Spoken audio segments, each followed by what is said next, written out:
Hello everybody and welcome to our simple kitchen cabinet layout tutorial. My name is Chad Barker. I'm going to show you today how to do a cabinet layout.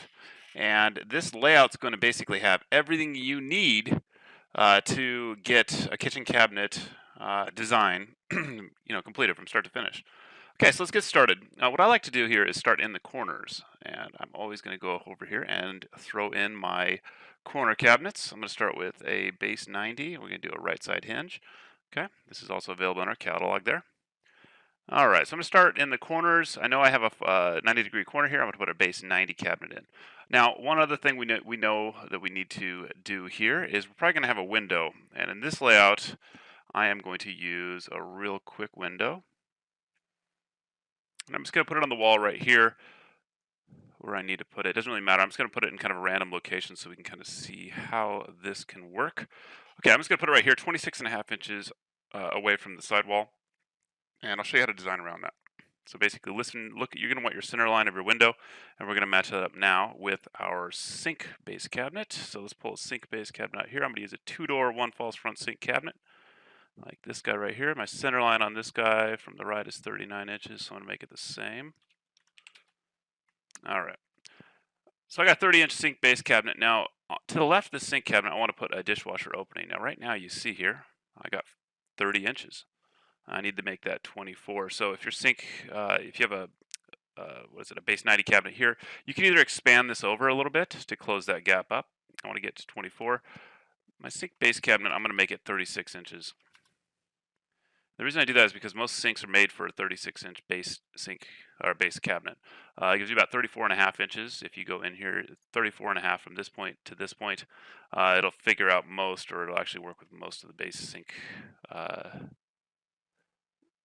fixtures that you're going to have there. Okay, so base 90 cabinets, again, we're Barker Modern, we're fully custom, so what I'm going to do is I'm going to increase the width of this guy by 1. So I'm going to go 39 inches wide. That's 39 inches from this point here, from the wall on the left side, to the side of the cabinet. Look at it from a top view. As you see here, I got my 24 inches. I got 39 here on this guy. Now I can do the same thing over here, but again, these are base 90 cabinets, so we can do them however we want. They don't have to be the same width and depth. Again, we make these things fully custom for you. It's one of the nice things about ordering from us here. All right. Next, going on over here, I'm going to put a 3-drawer base cabinet over here onto the side wall. Now, one thing you're going to want to look at here is I got 21 inches of space. Okay, what I need to do, if you look at this thing in 3D, it's always nice. Pull it around here so you can kind of see it. If you use this cabinet, you need to have a finished in panel on it. Otherwise, the construction holes will be shown here, right here, all over the side. And that's going to be the conformat construction holes. We'll get into that later. But what I'm going to do here from a top view is I'm actually going to decrease this by 3/4 of an inch. Okay, I'm going to leave 3/4 of an inch space right there. And what I'm going to do there is I'm actually going to use a finished in panel. Now I'll show you what I'm doing right now with the finished. So we've got the finished in panel on the side of the cabinet here on the right side. If we go to 3D,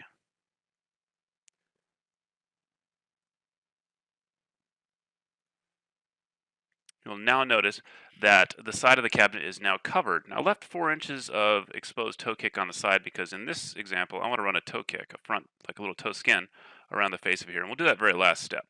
But for the moment, we have a finished in panel covering the side.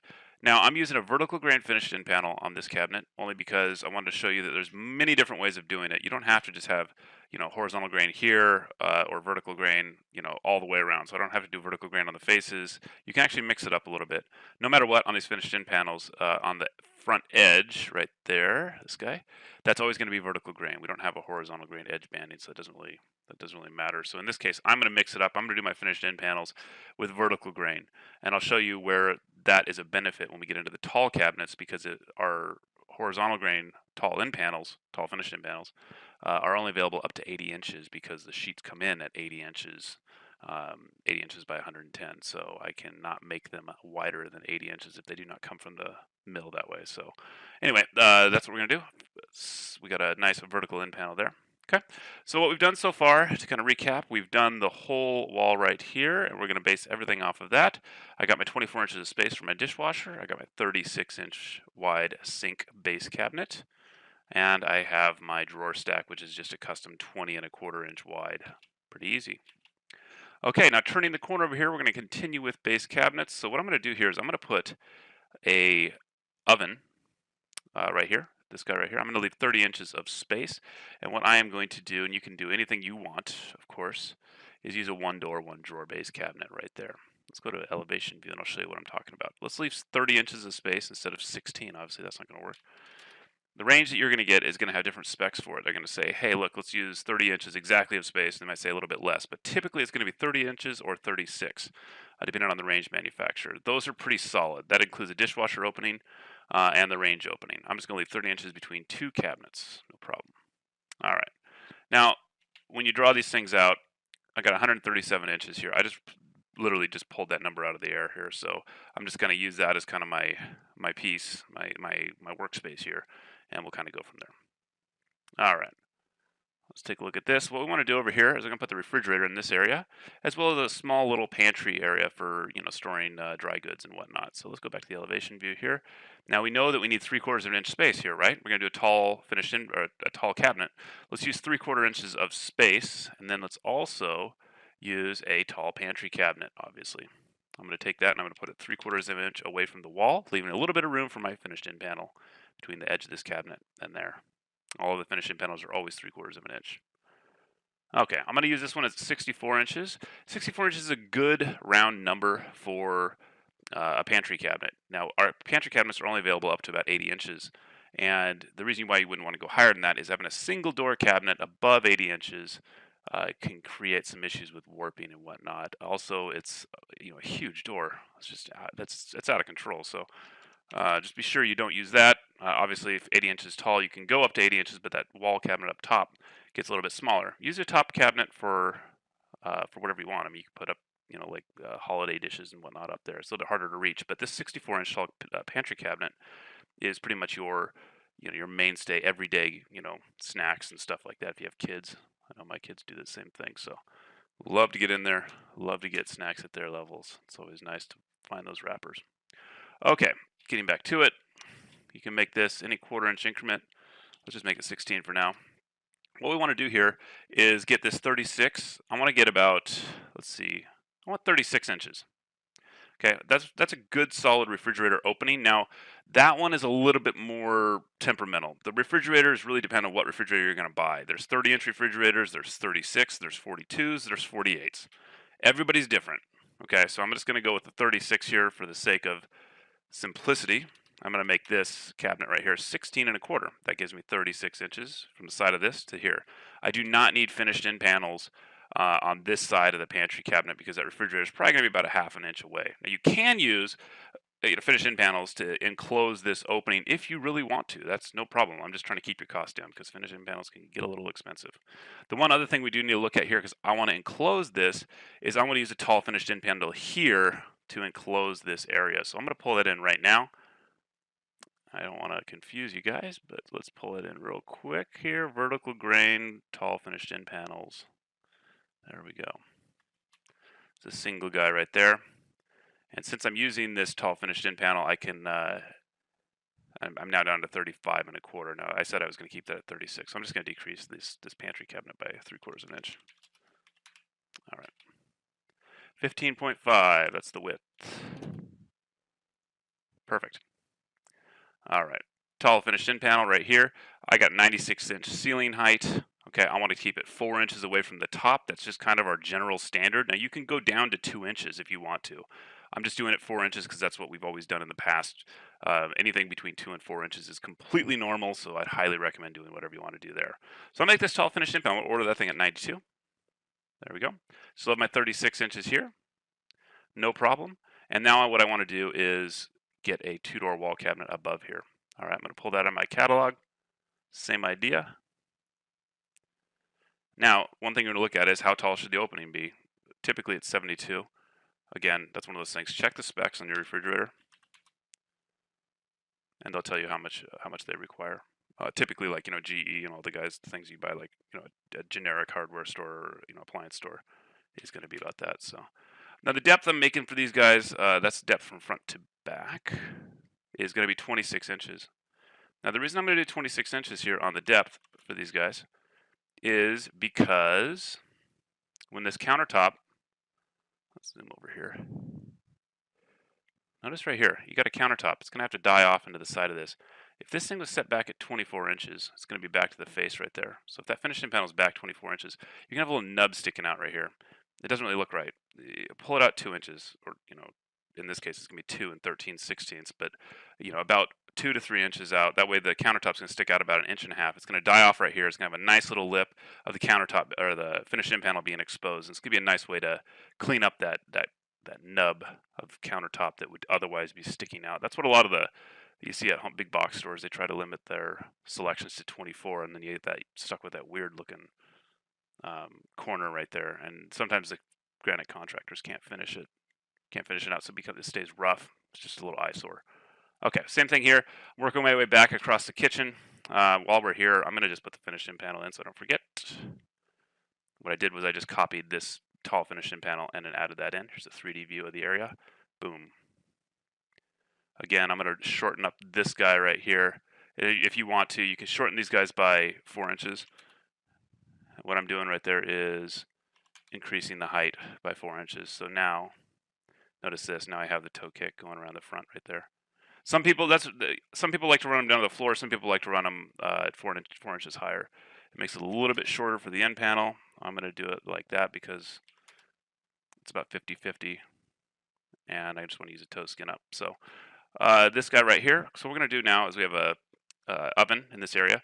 One thing we're going to need here before I start expanding this wall cabinet right here is a wall 2-door vented hood cabinet. And I'm going to make the 2-door vented hood cabinet 1.5 inches wider than the opening. You're probably asking me, why would you ever want to do that? I'll tell you. Okay. So basically what we have here is, let's just say I made this thing 30 inches wide, same width as the opening. Okay. I have to have finished in panels because the side of this wall cabinet is going to be shown.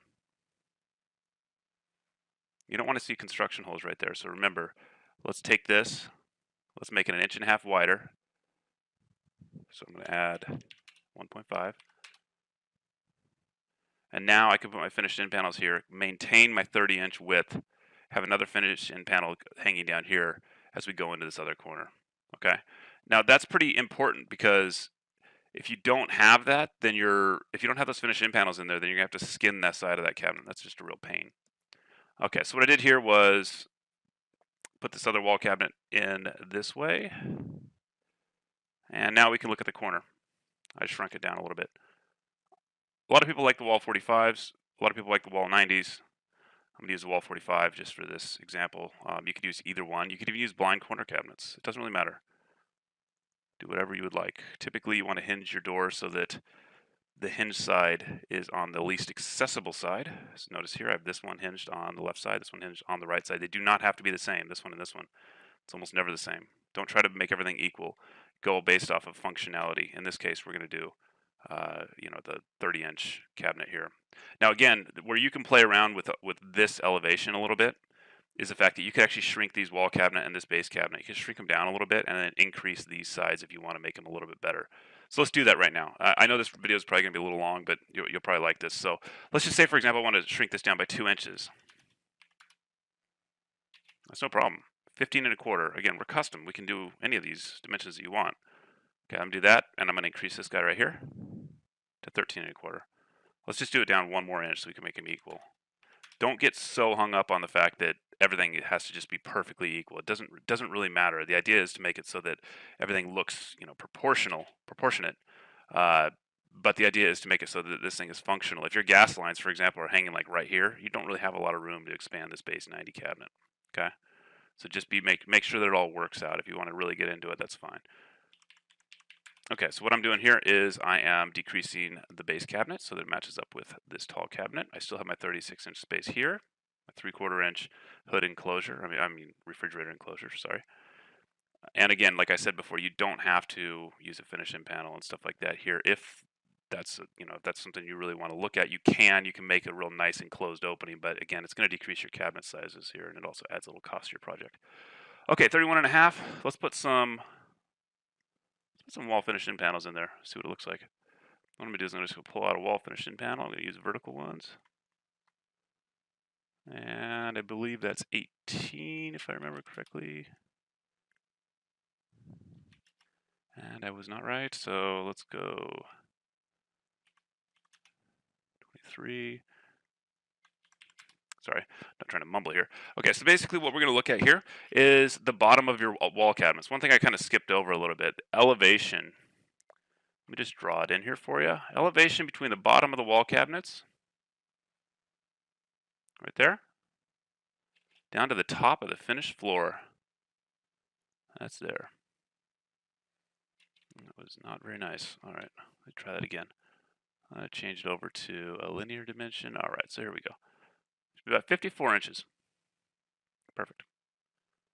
And the idea here is to make it 54 inches. Now, if you put an under cabinet light valance on this, it's going to hang down below 54 inches, and that's completely fine. If you're going to put a countertop on here that's, say, 1 inch to 2 inches thick, you know, a 30-centimeter thick granite countertop, that's fine. What my general rule is, and what we've done in the past for as long as I've been doing it, is that you do 54 inches from the finished top of the finished floor to the bottom of the wall cabinets, and everything else like that is just icing on the cake. Okay, so just keep that in mind. 54 inches, bottom of the wall cabinets to the top of the finished floor. Now, base cabinets themselves, obviously, keep those at 34 and a half. I could draw that in for you. It's just that's our standard for base cabinets. That's just what we do. So again, right there, 34.5. And then again, with wall cabinets up here, it doesn't really matter. The idea is to make it so I got 4 inches from the ceiling to the top of the wall cabinet, and then I got whatever, 54 inches. So the idea here is these guys, I believe, are 38, if I remember correctly. Yeah, perfect. All right, sounds good. So I got my wall finished in panel there. I got another one right here. I'm gonna take that back down to my elevation of 54, and I'm gonna pull it over onto the side there. And just keep in mind that we do have a hood cabinet or a hood appliance, like kind of a vent in there. Now, I didn't really talk about this too much. This wall two-door vented hood cabinet is kind of cool because it's got a cutout in the top and it's got a cutout in the bottom, and it allows the vent to go through the cabinet without destroying anything, without having to cut it on site. So here's what it looks like. Just a real quick view here. That was a terrible view. Sorry. Okay, so there you go. Nice gray interior. We got a couple of adjustable shelves in here. You can see the adjustable shelf holes. You can move those up and down. You can use it as a little medicine cabinet. But at least, with the wall two-door vented hood cabinet, you got 2 doors on it, and you got a little extra storage space above your hood. It's kind of nice. All right. Oh, I should probably close that cabinet because eventually we're going to be looking at this thing in 3D, and you're not going to want to see that. So, all right. There we go. Okay, so I got my finished in panel on this side and on this side. That's no problem. The hood's going to cover the bottom of that cabinet, so we're not even going to worry about it. All right, now moving on. Let's see where we are in 3D.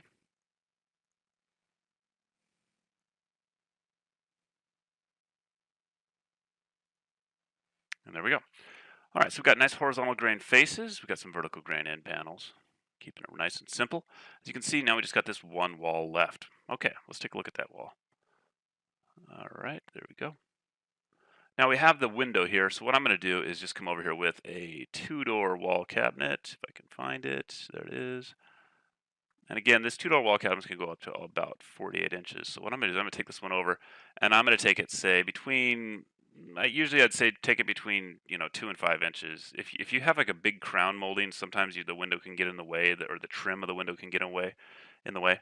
So I'm going to take it up to 2 inches away, so you can really get a little bit more storage space here. Actually, you know what I'm going to do? I'm actually going to pull it back so that it's closer to this. But again, do it whatever way you want. The idea is that if you're washing dishes and your shoulders hitting this cabinet, it is 12 inches compared to 24, but kind of make the assumption yourself. Typically, let's just say we take that back a little bit. Whatever you do, just do it on each side. So let's say 5.5. No problem. We'll kind of split the difference. I'm going to go over here. I'm going to put a wall 1-door cabinet on this side. And don't forget, on the side of this cabinet, we got a finished in panel. So if you have 5.5 there, it's really going to be 4 3/4. I'm going to decrease that by 0.25. Let's do 38 3/4. That way it gives me about 5 inches of space from the side of the window to the finished in panel. And we'll do that here in a minute. Same thing here. I am going to do 3. That's not going to work. All right.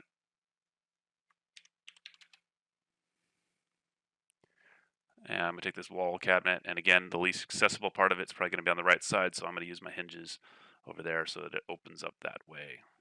Okay, so that's pretty much it for that. Let's just add in some of those wall finished in panels real quick, trim this thing out, and then we are done. Okay, wall finished in panel here. Right on the side, I need to make that 38 inches tall. And the same depth. So typically if you have a cabinet that's 12 and 13/16 deep, 12 inches deep, you're going to make your wall finish in panel 12 and 13/16. The reason why it's an additional 13/16 is because with the hinge and the door, you might be thinking to yourself, well, the door's 3/4 of an inch thick, so why do we get 13/16? Well, the hinge sticks out just a little bit. There's always going to be a little gap. You want a little gap for adjustments and whatnot. You can always use door bumpers if you want. Of course, these are soft closing hinges, but on the hinge side, it's going to stick out by about 1/16 of an inch. It needs that little space there so it can operate. So we make our finished in panels 12 and 13/16 so that the face of that finished in panel is perfectly flush. All right.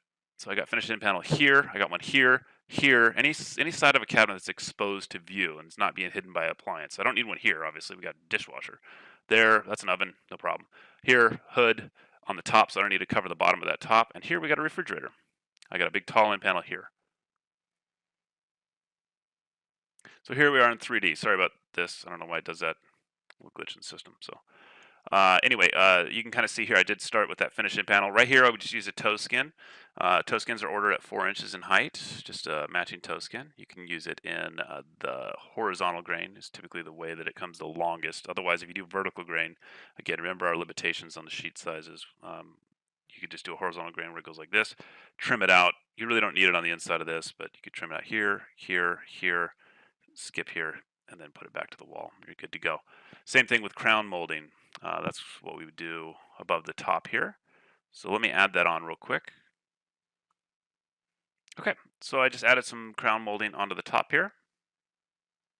I got the under cabinet light balance. We just used the simple M square trim, which is basically just a 3/4 inch by 2 inch wide piece that we run along the base, or sorry, the bottom of the wall cabinets.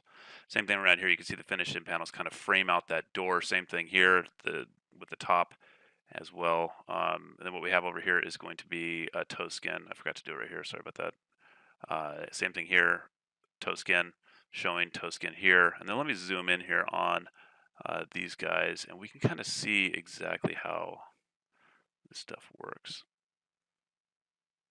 Okay, so here we go. You can kind of see the crown molding, how it frames out the door. We're all flush all the way around. You could pull your under cabinet light balance. You can pull that in or out. That's installed on site, obviously. Same thing with the crown. You can decrease or increase that. Anything between 2 and say 5 inches or so is usually pretty typical right there. Let's take a look at the base cabinets now, and you can kind of see how the finished in panel is going to work with the toe skins. Okay, so there we go. So you can see the toe skin working on the face of the toe kick there. The nice thing about the toe skin is, since we saw it in long lengths, it makes it look like the cabinets are all built as one single piece. Notice there's no seam there at the toe kick. The only seams you're going to have are going to be hidden, and that's because they're tight reveals. There's only going to be about 1/8 of an inch between your doors and your drawer fronts, and that's the really nice thing about our product here. It's the fact that everything's so small as far as tolerances are concerned that it just looks so seamless, and it works so well for a modern product. Same thing here with the finished in panel. We got those pulled out to the face. We're going to be nice and flush right there. A little gap right here for the reveal. We have to have a little bit of a gap above the drawer fronts to the bottom of the countertop. But the finished in panel, that's going to go all the way up underneath the countertop and flush that thing out. We don't want to leave a 1/4 inch above the finished in panel. So when you're ordering finished in panels, either order them at the same exact height as the base cabinet you're ordering for, or reduce the height by 4 inches and then run the toe kick or toe skin underneath. So that's pretty much it. Hope everybody enjoyed the video. Have a great day.